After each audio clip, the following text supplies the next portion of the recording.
Assalamualaikum warahmatullahi wabarakatuh. Perkenalkan, nama saya Ivo Wijaya Sidauruk. Saya di sini ingin mempresentasikan proposal skripsi saya yang berjudul Pengaruh Koneksi Politik Terhadap Kinerja Keuangan. Bab 1. Pendahuluan. Latar belakang. Kinerja dapat diartikan sebagai kondisi perusahaan dalam jangka waktu tertentu untuk menunjukkan keberhasilan dan pencapaian perusahaan melalui operasional perusahaan dengan menggunakan aset yang perusahaan miliki. Kinerja dapat dilihat melalui angka-angka dalam laporan keuangan perusahaan tersebut. Laporan keuangan mempunyai fungsi bagi beberapa kelompok pembaca laporan, yaitu manajemen perusahaan, karyawan, investor, calon investor, kreditur, pemerintah, dan pemangku kepentingan lainnya. Jika kinerja suatu perusahaan bagus, maka perusahaan tersebut akan lebih mudah jika mereka ingin mengajukan pinjaman ke bank atau mencari investor baru yang ingin berinvestasi pada perusahaan mereka. Tetapi jika kinerja suatu perusahaan tidak bagus, maka akan sulit dalam mencari investor, karena investor hanya ingin berinvestasi pada perusahaan yang menguntungkan sehingga mereka dapat memberikan imbal hasil yang memuaskan bagi investor tersebut. Menurut Charat et al. 2019, kinerja atau performa keuangan dari suatu perusahaan ialah keadaan yang memberikan informasi tentang kondisi perusahaan dan juga kegiatan operasional dalam jangka waktu tertentu untuk menunjukkan pencapaian dan keberhasilan yang didapatkan perusahaan, apakah sudah sesuai dengan tujuan dan kebijakan yang diharapkan oleh pemangku kepentingan atau tidak. Kepemilikan negara atas suatu perusahaan bukan merupakan hal yang baru di Indonesia. Perusahaan yang dimiliki oleh negara biasanya disebut juga Badan Usaha Milik Negara atau BUMN. BUMN merupakan bagian tak terpisahkan dan perekonomian nasional karena di berbagai sektor merupakan sumber pendapatan negara. Itu menurut Soja dan Haryanto 2018. BUMN merupakan perusahaan yang modalnya berasal dari negara dan merupakan nasional karena di berbagai sektor merupakan sumber pendapatan negara. BUMN merupakan perusahaan yang modalnya berasal dari negara dan merupakan salah satu aspek ekonomi dalam sistem ekonomi nasional, menurut Arta 2017. Dengan begitu, negara mempunyai wewenang untuk mengatur daftar susunan direktur atau komisaris dari perusahaan BUMN tersebut. Belakangan ini banyak direktur dan komisaris di BUMN yang dirubah oleh Menteri BUMN. Namun direktur dan komisaris yang dipilih adalah orang yang memiliki latar belakang politik atau setidaknya memiliki hubungan dekat dengan politikus. Hubungan politik pada perusahaan dapat dikatakan sebagai salah satu pendukung yang dapat menentukan keberhasilan dari perusahaan tersebut. Menurut Habib et al. 2017. Kehadiran politik pada sebuah perusahaan dapat memberikan beberapa keuntungan bagi perusahaan seperti hak akses keberhasilan dari perusahaan tersebut. Kehadiran politik pada sebuah perusahaan dapat memberikan beberapa keuntungan bagi perusahaan seperti hak akses pasar, pengurangan pajak, kredit bank yang lebih mudah, subsidi pemerintah. Menurut Saleha 2020, dengan begitu diharapkan dengan hubungan politik yang dimiliki, maka setiap perusahaan dapat memanfaatkan fasilitas tersebut untuk bisa memperoleh laba yang lebih tinggi dibandingkan dengan yang tidak memiliki hubungan politik. Namun jika suatu perusahaan terhubung secara politik, menimbulkan permasalahan baru, yaitu rangkap jabatan. Dewan direksi dan komisaris dalam sebuah perusahaan memiliki peran penting dalam kesuksesan suatu perusahaan, sehingga seharusnya seorang direksi atau komisaris tidak merangkap jabatan lain di luar perusahaan supaya tidak terjadi konflik kepentingan dan juga supaya waktu yang mereka miliki lebih banyak dan dalam menjalankan dan juga mengawasi jalannya bisnis perusahaan. Tetapi berdasarkan data dari Ombudsman RI menyatakan bahwa terdapat 397 dewan komisaris yang merangkap jabatan di perusahaan BUMN dan sebanyak 167 dewan komisaris di anak perusahaan BUMN menurut Maharani dan Meiliana 2020. Rangkap jabatan dapat menyebabkan beberapa kerugian, misalnya terjadi konflik kepentingan, persoalan atas kompensasi dan kemampuan pejabat yang juga merangkap jabatan lain tidak sesuai dengan tugas dan tanggung jawab Dewan Komisaris serta adanya penghasilan ganda. Menurut Kosviarti 2020. Menurut Mardiati 2018 menyatakan kalau kinerja dan suatu perusahaan dapat disebut sebagai sebuah pencapaian atas kerjaan yang telah diselesaikan menurut standar tertentu dalam suatu periode. Menurut Horizon dan Wicks 2013, kinerja perusahaan adalah sejumlah nilai yang dapat dihasilkan oleh suatu perusahaan lewat kegiatan operasional dalam memperoleh keuntungan. Besar atau kecilnya keuntungan yang dihasilkan perusahaan dapat digunakan sebagai suatu cara dalam menentukan baik tidaknya kinerja perusahaan. Penelitian ini memakai dua rasio sebagai metode dalam mengevaluasi kinerja dari suatu perusahaan, yaitu ROA, Return on Asset, dan ROE, Return on Equity. ROA atau tingkat pengembalian aset yang biasa disingkat menjadi ROA diukur dengan rumus jumlah keuntungan laba setelah pajak penghasilan dibagi terhadap jumlah keseluruhan aset. Menurut Zhang et al. 2020, ROA berfungsi untuk menunjukkan sejauh mana suatu perusahaan mampu mendapatkan keuntungan menggunakan aset milik perusahaan. ROA dipakai untuk menunjukkan seberapa efektif dan efisien kinerja manajemen perusahaan dalam mengelola asetnya. Menurut Pointer dan Coy 2019, ROA dapat digunakan untuk menggambarkan bahwa perusahaan tersebut mengelola aset yang dimiliki dengan efisien dalam menjalankan bisnisnya. Semakin tinggi ROA perusahaan, berarti kinerja perusahaan semakin baik untuk memperoleh keuntungan bersih, begitu juga sebaliknya. Rasio ROE, tingkat pengembalian ekuitas, dihitung dengan membagi total pendapatan setelah dikurangi dengan pajak penghasilan dengan total ekuitas. Menurut Harris et al. 2019, ROE dipakai untuk menunjukkan sejauh mana suatu perusahaan mampu mendapatkan keuntungan dari jumlah modal pemegang saham. Menurut Pointer dan Coy 2019, ROE biasanya diukur dalam ukuran persen. ROE 100% memiliki pengertian bahwa setiap Rp1 ekuitas pemegang saham oleh perusahaan dapat memperoleh Rp1 dari keuntungan bersih perusahaan. Hubungan politik diharapkan dapat memberikan nilai tambahan untuk perusahaan, karena perusahaan yang memiliki hubungan politik dapat memanfaatkan hubungan tersebut untuk mendapat peluang kerja sama yang lebih besar. Perusahaan menjadi lebih mudah jika ada anggota partai politik di perusahaan mereka yang juga menjadi pejabat di pemerintahan, di mana pada akhirnya dapat memberikan pengaruh dalam pengambilan keputusan dan membawa perubahan pada perusahaan untuk investasi terhadap peningkatan produktivitas. Menurut Najaf dan Najaf 2021, dalam studi Set et al. 2019, Ozazuwawa 2016, dan Cancarat et al. 2019 mengutarakan bahwa hubungan politik mempunyai korelasi negatif atas kinerja perusahaan. Namun, dalam penelitian Huimin et al. 2014 menemukan bahwa hubungan politik tidak memiliki hubungan yang signifikan terhadap kinerja keuangan perusahaan.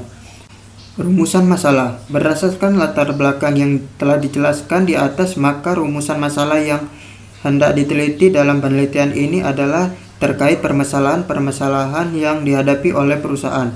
Misalnya, 1. Apakah koneksi politik mempengaruhi kinerja keuangan perusahaan? Ruang lingkup penelitian. Ruang lingkup penelitian ini yaitu pada perusahaan sektor pertambangan di Bursa Efek Indonesia periode 2017 sampai 2022. Tujuan penelitian. Berdasarkan perumusan masalah, maka penelitian ini bertujuan untuk menemukan bukti empiris atas hal-hal berikut. Menguji pengaruh koneksi politik terhadap kinerja keuangan perusahaan. Sistematika penulisan. Untuk memberikan gambaran yang jelas mengenai penelitian ini, maka disusunlah suatu sistematika penulisan yang berisi informasi mengenai materi dan yang terbatas dalam tiap-tiap bab. Bab 2. Landasan teori. Teori utama atau grand theory. Agensi teori. Jensen dan Mackling 1976 menjelaskan bahwa hubungan keagenan merupakan suatu kontrak di mana terdapat suatu atau lebih atau prinsipal atau pemegang saham menunjukkan orang lain untuk bertindak atas nama pemilik. Para pemilik perusahaan berharap bahwa manajemen bertindak sesuai dengan kepentingan mereka. Manajemen diharapkan mampu menggunakan sumber daya yang dipercaya oleh pemilik semaksimal mungkin. Dengan demikian, para pemilik berharap manajemen dapat mensejahterakan mereka baik dalam jangka waktu pendek maupun panjang. Perusahaan yang masih menganalisir konflik antara pihak internal dan eksternal perusahaan. Karena dengan komisaris atau direksi yang terkoneksi politik dianggap mempunyai akses terhadap pihak eksternal atau shareholder, stakeholder, dan supplier. Koneksi politik pada perusahaan juga tidak menutup kemungkinan akan menambah konflik antara pihak internal dan eksternal perusahaan apabila dengan adanya komisaris atau direksi yang terkoneksi politik justru menjadi pihak ketiga 15 yang menambah konflik antara pihak internal dan eksternal. Menurut Jensen dan Mackling 1976. Menurut Mardiati 2018 menyatakan kalau kinerja dan suatu perusahaan dapat disebut sebagai sebuah pencapaian atas kerjaan yang telah diselesaikan menurut standar tertentu dalam suatu periode. Menurut Horizon dan Wicks 2013, kinerja perusahaan adalah sejumlah nilai yang dapat dihasilkan oleh suatu perusahaan lewat kegiatan operasional dalam memperoleh keuntungan. Besar atau kecilnya keuntungan yang dihasilkan perusahaan dapat digunakan sebagai suatu cara dalam menentukan baik tidaknya kinerja perusahaan. Penelitian ini memakai dua rasio sebagai metode dalam mengevaluasi kinerja dari suatu perusahaan, yaitu ROA, Return on Asset, dan ROE, Return on Equity. ROA atau tingkat pengembalian aset yang biasa disingkat menjadi ROA diukur dengan rumus jumlah keuntungan laba setelah pajak penghasilan dibagi terhadap jumlah keseluruhan aset. Menurut Zhang et al. 2020, ROA berfungsi untuk menunjukkan sejauh mana suatu perusahaan mampu mendapatkan keuntungan menggunakan aset milik perusahaan. ROA dipakai untuk menunjukkan seberapa efektif dan efisien kinerja manajemen perusahaan dalam mengelola asetnya.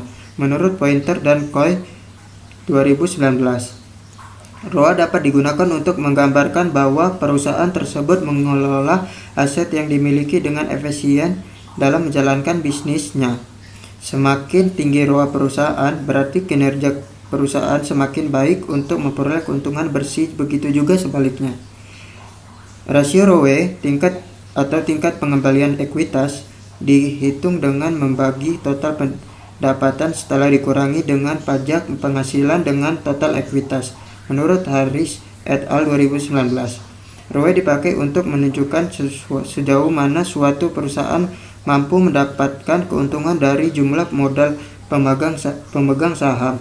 Menurut Pointer dan Coy 2019, ROE biasanya diukur dalam ukuran persen. ROE 100% memiliki pengertian bahwa setiap Rp1 ekuitas pemegang saham oleh perusahaan dapat memperoleh Rp1 dari keuntungan bersih perusahaan. Menurut Mulyadi 2007, pengertian dari kinerja keuangan adalah penentu secara periodik efektivitas operasional suatu organisasi dan karyawannya berdasarkan sasaran standar dan kriteria yang ditetapkan sebelumnya. Berdasarkan Munawir 2004, tujuan dari kinerja keuangan sendiri adalah sebagai berikut. 1. Untuk mengetahui tingkat likuiditas perusahaan di mana perusahaan harus memenuhi kewajiban jangka pendeknya. 2. Untuk mengetahui tingkat solvabilitas perusahaan di mana perusahaan harus memenuhi kewajiban jangka panjangnya. 3. Untuk mengetahui tingkat profitabilitas perusahaan di mana untuk mengukur kinerja laba perusahaan yang didapat dari sumber daya yang dimiliki. 4. Untuk mengetahui tingkat stabilitas perusahaan di mana perusahaan dapat mampu membayar pokok hutang dan beban bunga pada waktu sehingga perusahaan dapat mempertahankan usahanya supaya tetap stabil. Secara teori, terdapat jenis-jenis dari kinerja keuangan yang diukur dengan menggunakan rasio-rasio keuangan antara lain rasio likuiditas, rasio solvabilitas, rasio aktivitas, dan rasio profitabilitas. Berikut jenis-jenis dari kinerja keuangan berdasarkan teori rasio-rasio keuangan antara lain.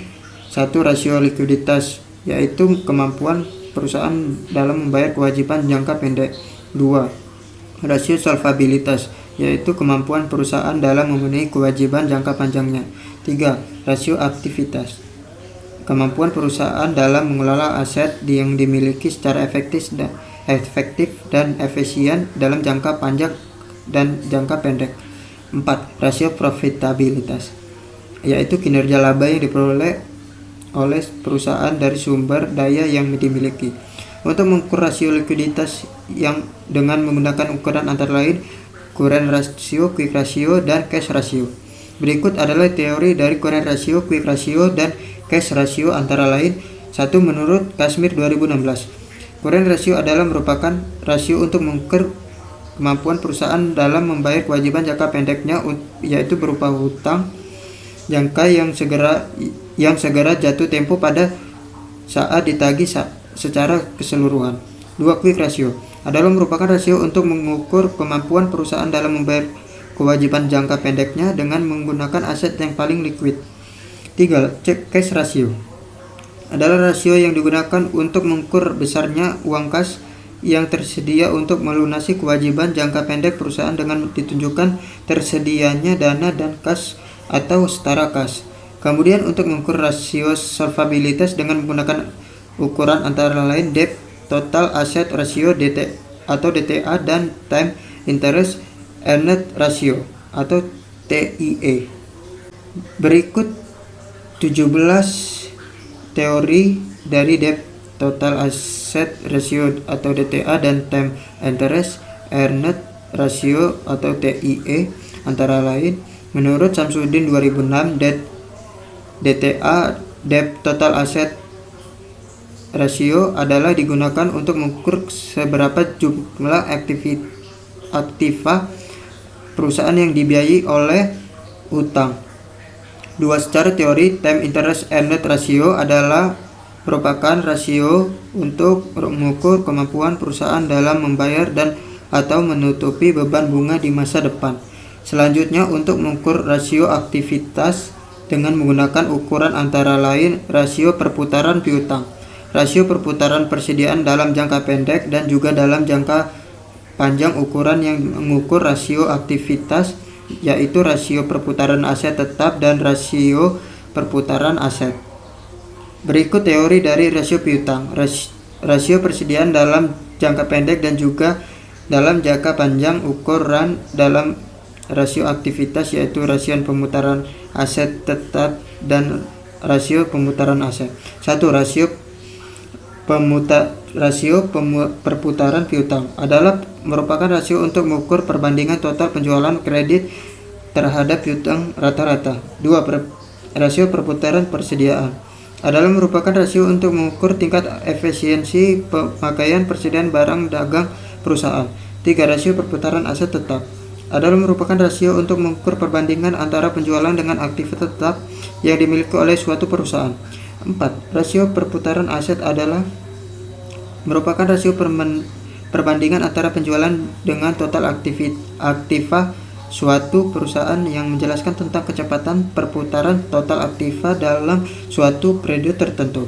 Kemudian untuk mengukur rasio profitabilitas dengan ukuran gross profit margin atau GPM, operating profit margin, net profit margin, return on asset, return on equity. Berikut adalah teori dari gross profit margin, operating profit margin, net profit margin, ROA dan ROE antara lain. 1. Gross profit margin adalah merupakan rasio untuk mengukur kinerja laba yang diperoleh perusahaan dengan tingkat penjualan yang telah dicapai pada periode sama. 2. Operating profit margin adalah merupakan rasio untuk mengukur persentase dari setiap penjualan yang tersisa setelah semua biaya dan beban lain seperti bunga, pajak, dan dividen saham preferred. Net profit margin adalah rasio untuk mengukur profitabilitas perusahaan dari penjualan setelah memperhitungkan semua biaya dan pajak penghasilan. Return on asset adalah merupakan rasio untuk mengukur kemampuan perusahaan menghasilkan keuntungan pada masa lampau atau kemudian diproyeksi di masa yang akan datang. Return on equity adalah merupakan rasio untuk mengukur kemampuan perusahaan untuk menghasilkan laba dari investasi pemegang saham di suatu perusahaan. Pada penelitian ini, penelitian mengukur kinerja keuangan dengan menggunakan ROA untuk mengetahui pengaruh koneksi politik terhadap kinerja sesuai pada judul penelitian. Koneksi politik merupakan fenomena yang meluas di negara-negara berkembang dan efek dari transisi mereka telah banyak menarik riset yang berkembang. Perusahaan didefinisikan memiliki koneksi politik jika chairman atau CEO perusahaan tersebut sedang menjabat atau mantan penjabat pemerintah. Menurut WUDKK 2012, menurut Facchio 2006, bahwa perusahaan dapat dikatakan memiliki koneksi politik apabila paling tidak salah satu dari pimpinan perusahaan, pemegang saham mayoritas atau kerabat mereka pernah atau sedang menjabat sebagai pejabat tinggi negara, anggota parlemen, menteri, atau berhubungan erat dengan politik atau partai 19 politik. Adi Kari DKK 2006 menambahkan bahwa kepemilikan langsung oleh pemerintah dapat dilihat sebagai koneksi politik. Dengan demikian, koneksi politik dapat diartikan sebagai hubungan kedekatan antara perusahaan dengan pemilik. Lewis dan G 2006 menyatakan dalam menyusun strategi bersaing, perusahaan harus mampu mencari dan memanfaatkan peluang dalam lingkungan bisnis. Salah satunya melalui koneksi politik. Penelitian tersebut menunjukkan bahwa koneksi politik sebagai contoh atas pengaturan rumah tangga negara yang dapat menurunkan manfaat dari pembiayaan global karena perusahaan yang memiliki koneksi politik lebih kecil kemungkinannya diperdagangkan secara terbuka di sekuritas asing. Koneksi politik tidak hanya merubah strategi keuangan perusahaan tetapi juga mempengaruhi kinerja jangka panjang perusahaan, yang terbukti bahwa perusahaan dengan koneksi politik mengalami kesulitan dalam membangun hubungan dengan pemerintah baru ketika pelindung mereka di pemerintah lama telah jatuh dari kekuasaan, akan berkinerja lebih buruk di bawah pemerintahan baru dan akan sulit meningkatkan masalah keuangan perusahaan.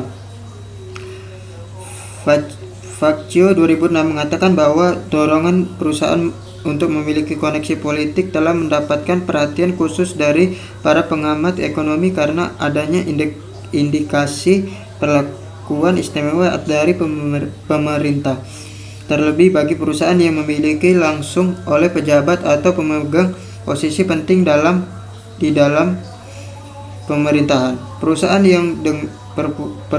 yang dengan koneksi politik akan mendapat perlindungan dari pemerintah, memiliki akses mudah untuk memperoleh pinjaman modal, risiko pemeriksaan pajak rendah, sehingga membuat koneksi politik bahkan saat terjadi krisis keuangan perusahaan akan sudah mendapat dana talangan dari pemerintah.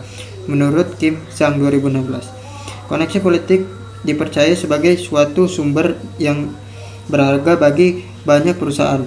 Menurut Fishman 2011, koneksi politik mempunyai pengaruh terhadap kinerja ekonomi dalam suatu perusahaan swasta maupun BUMN, baik berpengaruh positif maupun negatif. Menurut LEI DKK 2008, koneksi politik dari sebuah perusahaan adalah umum di negara-negara dengan tingkat korupsi tinggi, sistem transparan, dan pembatasan investasi asing oleh penduduk. Sementara itu, koneksi politik kurang umum di negara-negara yang memiliki peraturan yang menetapkan batas-batas lebih ketat pada konflik kepentingan politik. Menurut Facchio 2006. Penelitian terdahulu. Hasil penelitian terdahulu yang berkaitan dengan penelitian ini dapat ditunjukkan dalam tabel berikut. Nah, ini jadi penelitian referensi dari referensi skripsi proposal saya. Next, kerangka pemikiran. Koneksi politik merupakan hubungan yang nyaman dan efektif bagi perusahaan untuk menjalin kedekatan dengan pemerintah yang dapat membantu mengatasi kesulitan kelembagaan dan memberikan beberapa manfaat terkait dengan pemerintah. Menurut WUDKK 2012, penelitian LIDKK 2008 menunjukkan bahwa perusahaan yang memiliki koneksi politik memiliki dan dampak positif terhadap kinerja perusahaan. Hasil penelitian tersebut menjelaskan bahwa perusahaan-perusahaan yang terkoneksi dengan Partai 25 Komunis yang berkuasa mendapatkan kemudahan pinjaman dari bank atau lembaga negara lainnya. Mereka juga menemukan bukti bahwa koneksi politik menjadi lebih penting untuk kinerja perusahaan di negara-negara dengan perlindungan hukum yang lemah. WUDKK 2012 dalam penelitiannya juga membuktikan bahwa perusahaan yang dengan koneksi politik memiliki kinerja perusahaan yang lebih unggul daripada perusahaan yang tidak memiliki koneksi politik. Hal tersebut terjadi karena dengan adanya koneksi politik memberikan keuntungan ekonomi bagi perusahaan antara lain yaitu pajak yang lebih rendah. WUDKK 2012 Adhikari DKK 2006. Mudah mendapatkan pinjaman dari bank lembaga negara lainnya. Menurut LIDKK 2018 Bobakri DKK 2012, penelitian WUDKK 2012 di Cina menunjukkan bahwa perusahaan milik negara Cina dengan koneksi politik memiliki rata-rata kinerja yang lebih rendah daripada perusahaan milik negara Cina yang tidak memiliki koneksi politik. Hal ini terjadi karena perusahaan milik negara Cina akan lebih mengevaluasi tujuan sosial dan politik pemerintah daripada memaksimalkan keuntungan perusahaan milik negara Cina itu sendiri. Dalam penelitian ini, koneksi politik tidak terjadi hal yang penting bagi perusahaan milik negara Cina karena pemerintah memiliki saham di semua perusahaan tersebut yang terdaftar baik secara langsung maupun tidak langsung. Perusahaan memiliki negara Cina memiliki hubungan kepemilikan dengan pemerintah yang 26 menunjukkan bahwa peran koneksi politik dalam memperoleh manfaat yang berhubungan dengan pemerintah tidak seperti perusahaan swasta. Berdasarkan teori dan penelitian terdahulu yang telah diuraikan sebelumnya, maka dapat dikerangkakan teoritis mengenai pengaruh variabel independen terhadap variabel dependen sebagai berikut. Jadi ini koneksi politik dan ukuran perusahaan berpengaruh terhadap kinerja keuangan dengan keterangan garis lurus yaitu variabel independen, garis bersambung ini variabel kontrolnya. Selanjutnya, pengembangan hipotesis pengaruh koneksi politik terhadap kinerja keuangan. Hubungan politik diharapkan dapat memberikan nilai tambah untuk perusahaan karena perusahaan yang dimiliki hubungan politik dapat memanfaatkan hubungan tersebut untuk mendapat peluang kerja yang sama lebih besar. Perusahaan menjadi lebih mudah jika ada anggota partai politik di perusahaan mereka yang juga menjadi pejabat di pemerintahan, di mana pada akhirnya dapat memberikan pengaruh dan dalam pengambilan keputusan dan membawa perubahan pada perusahaan untuk melakukan investasi terhadap peningkatan produktivitas. Menurut Najaf 2021. Dalam studi Set et al. 2016, Ozazusawa 2016 dan Chancharet et al. 2019 mengutarakan bahwa koneksi politik mempunyai korelasi negatif atas kinerja perusahaan. Namun dalam koneksi Wim et al. 2014 menemukan bahwa hubungan politik tidak memiliki hubungan yang signifikan terhadap kinerja keuangan perusahaan. A1. Hubungan politik berpengaruh negatif terhadap kinerja keuangan. Bab 3. Metode penelitian. Jenis penelitian. Penelitian ini termasuk penelitian kuantitatif yang bertujuan atau untuk menguji hipotesis melalui validitas teori atau pengujian aplikasi kepada teori tertentu. Ruang lingkup penelitian ini hanya membatasi pembahasan pada penguji variabel independen, yaitu koneksi politik terhadap kinerja keuangan. Sumber data. Jenis yang digunakan dalam penelitian ini adalah data sekunder. Data sekunder merupakan data yang diperoleh secara tidak langsung melalui media perantara yang dipublikasikan. Metode pengumpulan data. Metode pengumpulan data yang digunakan dalam penelitian ini adalah metode dokumentasi, yaitu teknik pengambilan data dengan cara mengumpulkan, mencatat, dan mengkaji data sekunder yang berupa laporan keuangan seluruh perusahaan yang dipublikasikan pada Bursa Efek Indonesia, serta dari berbagai buku pendukung dari sumber lainnya yang berhubungan dengan kinerja keuangan.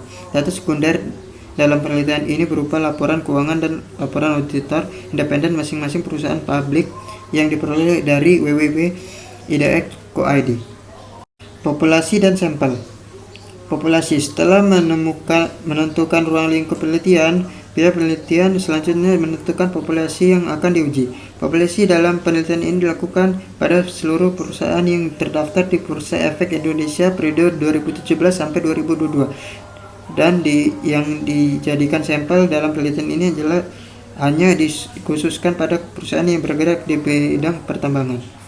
Sampel. Metode pengambilan sampel dalam penelitian ini menggunakan metode purposive sampling. Metode purposive sampling adalah metode pengumpulan sampling yang berdasarkan tujuan penelitian. Adapun sampel penelitian ditentukan dengan kriteria sebagai berikut. 1. Penelitian ini menggunakan seluruh perusahaan yang terdaftar di BIA yang terdaftar di bidang pertambangan. Data laporan keuangan perusahaan sampel tersedia untuk tahun laporan 2017 sampai 2022. 3. Perusahaan sampel yang dengan kepemilikan asing minimal 20% sesuai dengan PSAK nomor 15 yang menyatakan bahwa pemegang saham pengendalian adalah pihak yang memiliki saham atau efek bersifat ekuitas sebesar 20% atau lebih. 4. Perusahaan yang menyajikan laporan keuangan dalam satu jenis mata uang, yaitu rupiah. Dalam penelitian ini menggunakan perusahaan multinasional yang berada di Indonesia sehingga digunakan mata uang rupiah. Selain itu, perubahan kurs yang berfluktuatif juga menjadi pertimbangan. 5. Perusahaan yang menyajikan laba atau rugi selisih kurs pada laporan keuangan tahunan. 6. Perusahaan sampel yang bergerak di bidang pertambangan yang terdaftar di Bursa Efek Indonesia pada periode 2017 sampai 2022 yang tidak mengalami kerugian. Karena jika mengalami kerugian, perusahaan tersebut tidak diwajibkan untuk membayar pajak sehingga tidak relevan dengan penelitian ini. Maka perusahaan yang mengalami kerugian dikeluarkan dari sampel. Operasional variabel. Untuk menguji hipotesis yang diajukan, variabel yang diteliti dalam penelitian ini diklarifikasikan menjadi variabel independen, variabel intervening, dan variabel independen. Variabel independen Y. Variabel dependen Y pada penelitian ini adalah kinerja keuangan. Variabel terkait atau dependen adalah kinerja keuangan. Penelitian ini menggunakan dua rasio dalam mengukur kinerja perusahaan, yaitu ROA dan ROE. Kedua rasio tersebut berfungsi sebagai pengukuran kinerja dari sebuah perusahaan. Semakin tinggi nilai yang dihasilkan mencerminkan kinerja keuangan yang baik. Variabel X atau variabel independen. Variabel independen terdiri dari koneksi politik, yaitu koneksi politik merupakan suatu kondisi di mana terjalin suatu hubungan antara pihak tertentu dengan pihak memiliki kepentingan dalam politik yang digunakan untuk mencapai suatu hal tertentu yang dapat menguntungkan kedua belah pihak. Nur Purwati dan Surgiati 2017. Dengan demikian, koneksi politik diukur menggunakan rasio kepemilikan saham terkait hubungan pemegang saham dan dengan para kepala negara, menteri, dan anggota parlemen. Dapat dirumuskan rasio sama dengan jumlah saham kepemilikan pemerintah dibagi jumlah saham seluruhnya. Metode analisis data. Metode analisis data dalam penelitian ini adalah dengan menggunakan teknik analisis kuantitatif. Uji statistik deskriptif. Uji statistik deskriptif digunakan untuk memberikan gambaran atau deskripsi variabel-variabel yang terdapat dalam penelitian ini. Uji frekuensi. Frekuensi deskriptif adalah susunan data menurut kelas-kelas tertentu untuk pengelompokan data ke dalam beberapa kategori yang menunjukkan banyaknya data dalam setiap kategori, dan setiap data tidak dapat dimasukkan ke dalam 2 atau lebih kategori. Analisis regresi logistik. Jadi ini analisis regresi logistiknya. Menilai, yang pertama ada menilai keseluruhan model. Yang kedua ada uji koefisien determinasi. Yang ketiga ada uji kelayakan model regresi. Yang keempat ada uji matriks klarifikasi. Yang kelima ada penguji hipotesis penelitian. Jadi ini daftar pustakanya bisa dilihat dari sumber-sumber dan referensi. Sekian presentasi dari saya. Bila ada ucap salah kata, saya mohon maaf. Terima kasih.